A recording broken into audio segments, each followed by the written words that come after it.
which at this point in my life was a long time ago. And the way you were just worshiping God was beautiful. It was amazing. I just want to share that with you because I'm emotional right now, and that wasn't part of the plan.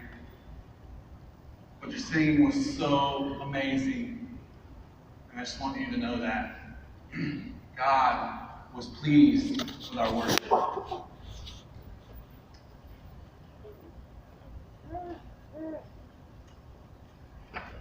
You remember the illustration last night? If not, then I failed.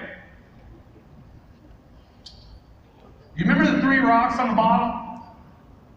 That everybody builds their foundation on, that everybody, whether they believe or not, builds their foundation on? There were 3 words. Do you remember what they were? Faith, hope, love.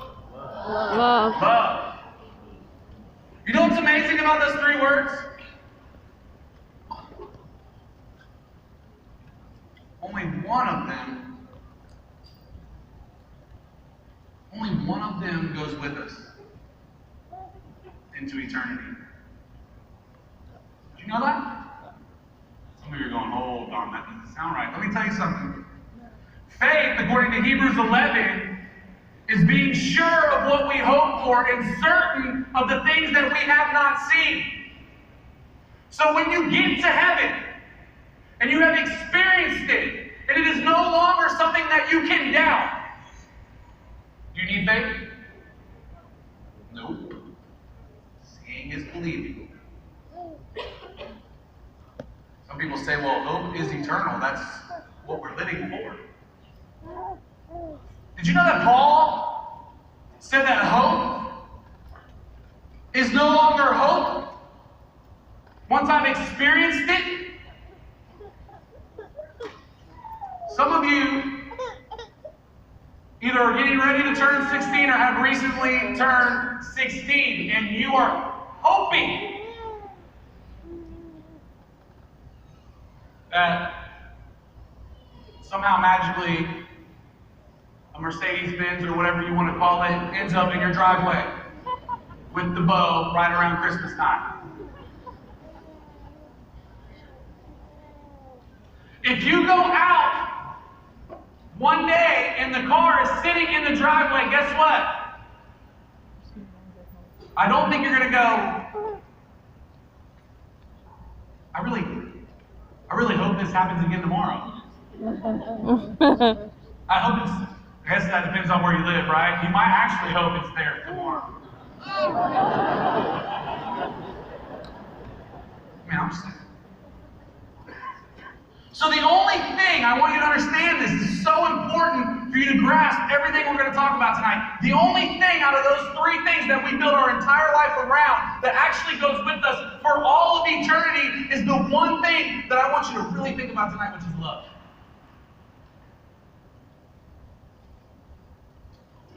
That's why God is, he could have described himself as anything. You realize that, right?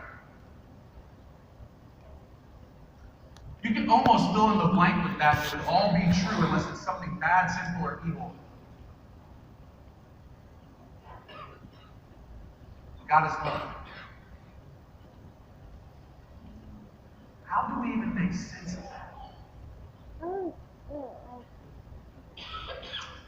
How do we really grasp how great, how deep, how wide, how amazing, how vast God's love truly is?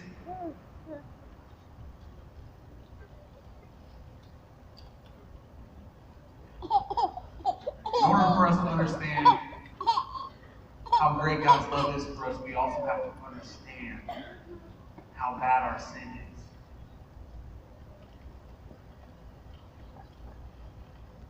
I want you to understand something. Most of you don't think your sin's that bad.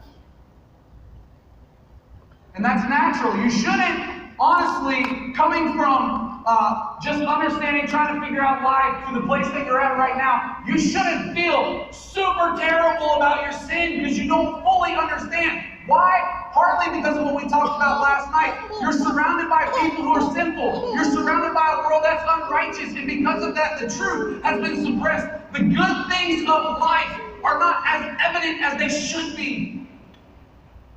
So when you do bad, it feels normal. You know why it feels normal? Because everybody's doing it.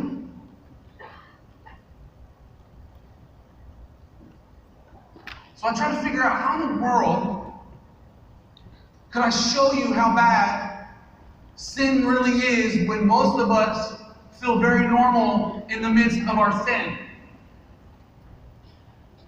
The stuff we feel terrible about, we get rid of, don't we? It's that stuff we can justify. It's that stuff that doesn't drive us nuts, that sticks with us.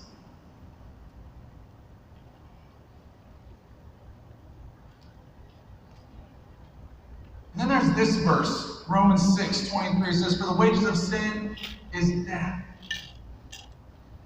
Man. So if I lie, I'm worthy of death. And sometimes we justify sin, don't we? Like, for example, when this has never happened before. But for example, when my wife comes out wearing something I hate, she says, "What do you think?" "What do you do?" "I hate it. Please go take it off right now. Put something else on." Thank you. That's not going to go over well.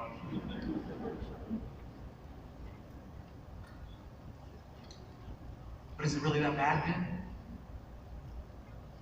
Is it really that wrong to lie then? What do we call those? White, not black lies. Not dark lies. Not Sharpie lies. White. It's good. It's okay. It's great. Everybody understands.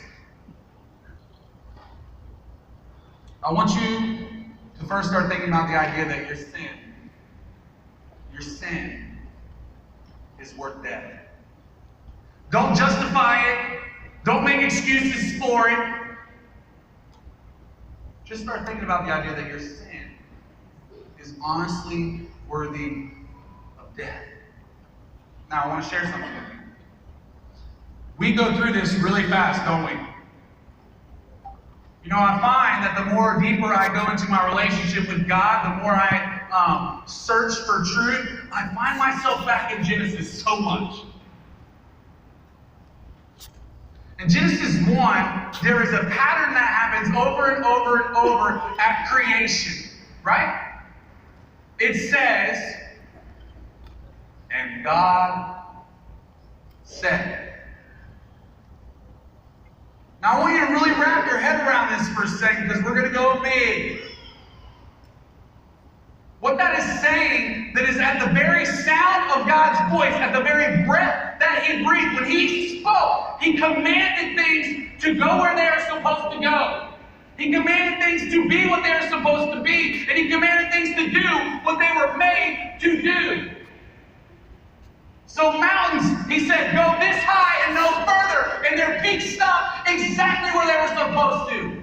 Valleys, He said, go this deep and no further. And they stopped exactly where they were supposed to. He said to the moon and the stars and all the planets and all of the universe to go exactly where they were supposed to go and stop and go no further. And that's exactly what they did.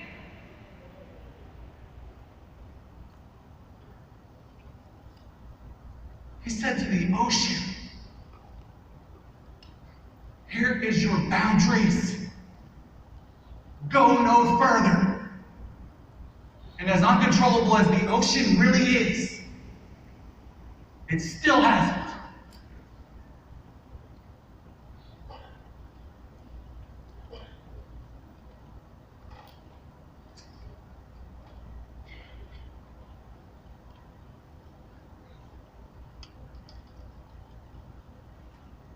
But we're different than everything else, aren't we?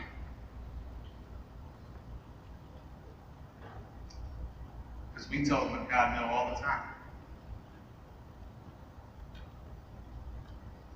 We tell God no all the time. I want to fast forward to this moment in the garden with Jesus.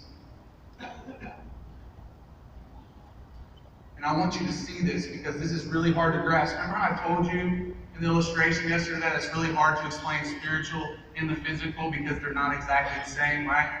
It's really hard to explain to you that when you get baptized and you splash that water in there, that even though it looks messy and dirty, it's actually cured from that moment on forever for all of eternity.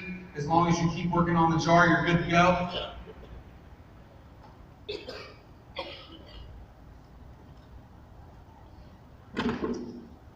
Here's Jesus. Look at this. Don't miss these words that are on this page. Because here's the Son of God. John 1 says that God knew before the creation of time, including the Son, the Father and the Son, because the Son was the Word in John 1, right? Imagine that. God spoke it all into existence. He calls himself the Word. John 1 says that he knew that Jesus, before creation, knew that he would one day meet the cross. That's what John 1 says. But here in the garden, right before this happens, he has this moment. I want you to think about this for a second now. This is the Son of God, and he's about to go do what his destiny is, what he's supposed to do. And the Son is asking the Father, he is in such agony, he is in such turmoil, he is in such pain for what he is getting ready to do, that he is literally asking the Father to change the will. Lord, if there is any other way, take this cup from me. Do not miss that. Do not gloss over that. Do not try to understand because 3 are 1 and 1 are 3. This is turmoil. This is conflict. This is the Son asking the Father, let's do something different. And you know what the Father says? No. There is no other way. And Jesus says, not my will, but yours be done. You know what's important about that? Here is Jesus, the perfect Son of God. If anybody should have ever been able to tell him no, it was him. Paul says that Jesus, even being in the very nature of God, did not consider himself equal to the Father.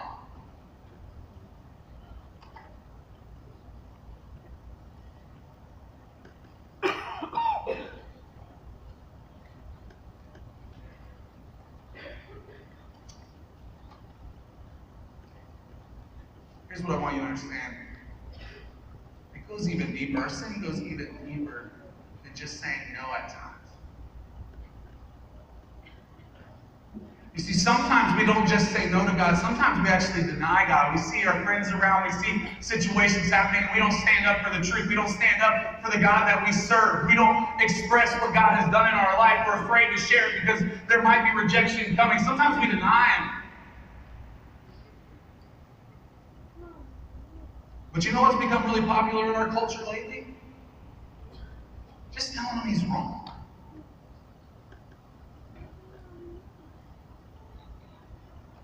Just telling him he's wrong.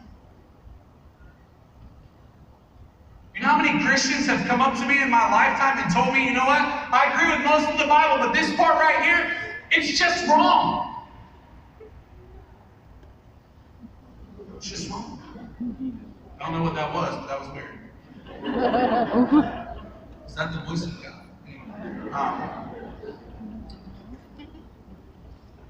Think about that for a minute. I'll be back.